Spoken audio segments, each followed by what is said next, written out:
Good morning, students. Today we will discuss about a story of class 2, subject English, and the story is The Gap Sailor. And this story is contributed by M. Raja Manikam, and we'll discuss the story from the first paragraph, and I will explain it in Hindi. So, students, this is the first paragraph of this story, and the paragraph says, one day a Gap sailor was on his way to the market to sell his caps. इसका मतलब ये है कि एक दिन एक टोपी बेचने वाला विक्रेता जो सिर पे टोकरी रख के उसमें टोपियाँ रख के वो मार्केट रोज जाया करता था बेचने के लिए, तो वो रोज की तरह उस दिन भी मार्केट जा रहा था टोपियों को बेचने के लिए. So in next paragraph we read, on the way he wanted to rest, so he lay down under a tree. He soon fell asleep. There were many monkeys sitting on the branches of that tree. इसका मतलब ये है कि जब टोपी विक्रेता जब रास्ते में मार्केट की तरफ जा रहा था, तो बीच रास्ते में उसे थकावट महसूस हुई और उसने सोचा कि थोड़ा रेस्ट कर लेते हैं, थोड़ा आराम कर लेते हैं पेड़ के नीचे. इतने में उसने क्या देखा, जैसे ही उसे नींद आई उसने देखा कि पेड़ों के ऊपर बहुत सारे बंदर बैठे हुए हैं. So in the third paragraph, one monkey got down and peeped into the basket of caps.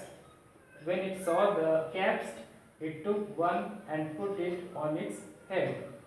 जब वो टोपी विक्रेता पेड़ के नीचे आराम से नींद ले रहा था, सो रहा था, तब उसमें से एक मंकी जो है, एक बंदर जो है, पेड़ से नीचे उतरा और उसने क्या देखा, टोपियों को देखा टोकरी में, और उसने क्या किया, उन टोपियों में से एक टोपी उठाई और उसने अपने सिर पे रख लिया. In fourth paragraph, when all the other monkeys saw it, all of them came down. They took the caps and put them on their heads.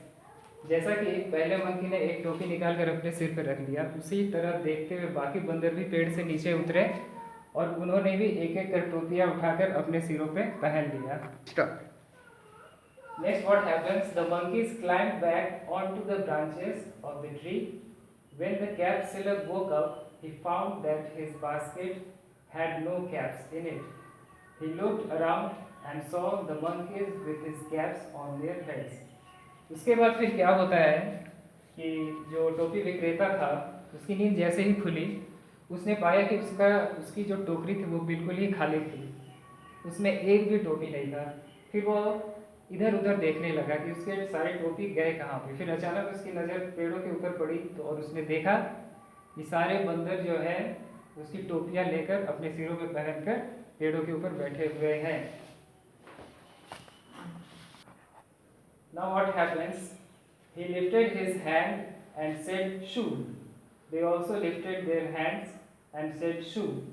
Each time he said shoo, they said shoo. Now I would like to point out, he refers to the cap sailor. ही का यहाँ पे use हुआ है cap seller के लिए, and they का use यहाँ पे हुआ है मंकीज के लिए. Remember it. सो अब मैं इसको हिंदी में बताता हूँ. तो जैसा कि बंदरों ने सारी टोपियाँ निकाल ली थी, तो कैप सेलर ने सोचा कि बंदरों को किसी तरीके से डरा के ताकि वो टोपियाँ फेंक दें नीचे और वो अब वापस टोपियाँ लेकर कलेक्ट कर लें. तो उसने डराने के लिए अपने हाथ को उठाया और शू की आवाज़ की, लेकिन बंदर इससे डरे नहीं. वापस उन्होंने उल्टा उसी को वापस शू करके डराने की कोशिश की. तो क्या हो रहा है कि जितने बार भी कैप सेलर जो है इशारा कर रहा हाथों से बंदरों को डराने के, बंदर डर नहीं रहे हैं, वापस उसी को डराना शुरू कर दे रहे हैं. Now later what happens? The cap sailor noticed that monkeys would copy everything he did or said, so he took off his caps. The monkey also took off their caps. Then he threw his cap down. Seeing him, all the monkeys threw their caps down. फिर क्या होता है कि जो cap seller है उसने notice किया है कि वो जिस तरह की हरकत कर रहा था, बंदर भी वापस उसी को कॉपी कर रहे थे. तो उसने एक आइडिया निकाला. उसने क्या किया, उसने अपने सिर की टोपी उतार कर नीचे फेंक दी वैसे ही देखकर सारे बंदरों ने भी अपने सिर पे लगी टोपियाँ नीचे उतारकर फेंक दी, और इस तरीके से एक बहुत बढ़िया आइडिया लाकर उस कैप सेलर ने अपने सारी कैप्स जो है उसको कलेक्ट कर लिया और वापस गैदर कर लिया अपने टोकरी में। So in last paragraph, the cap seller quickly picked up all his caps, put them in his basket, put the basket on his head and walked away. जब बंदरों ने अपने अपनी टोपियाँ नीचे फेंक दी तो कैप सेलर ने सारे कैप्स को कलेक्ट किया और कलेक्ट करके अपनी टोकरी में भरी और वहाँ से चलता बना।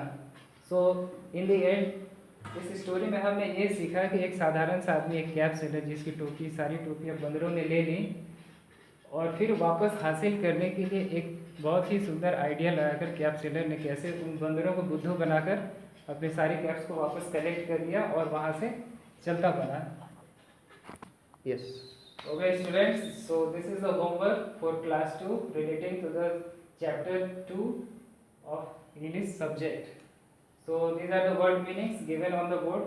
You note it down on your copy and learn it and try to write it again and again.